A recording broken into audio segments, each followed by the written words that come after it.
Binigyan ng ultimatum na ho ni Senadora Risa Hontiveros ang Bureau of Immigration o BI upang bigyang linaw at makapagbigay ng konkretong impormasyon tungkol sa pagtakas ni Alice Guo o Guo Ping at ng mga kapatid nito noong nakarang taon.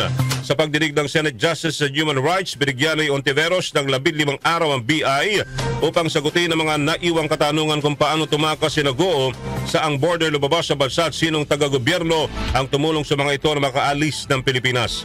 Kasama rin sa pinalilinaw ng Senadora ang tungkol sa deportation sa 3 Pogo boses na nakaalis ng bansa pero hindi bumalik ng China at naglahong parang bula.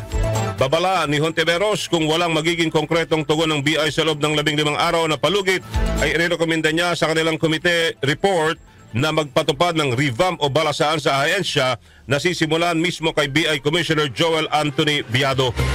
Because the Bureau of Immigration cannot be this inutil. Consider this an ultimatum. If no satisfactory answers on these matters are provided by the BI within 15 days, as designated chair of this subcommittee of the Committee on Justice, I will call for a revamp of the BI in the committee report of this subcommittee. Yan po si Senadora Risa Hontiveros.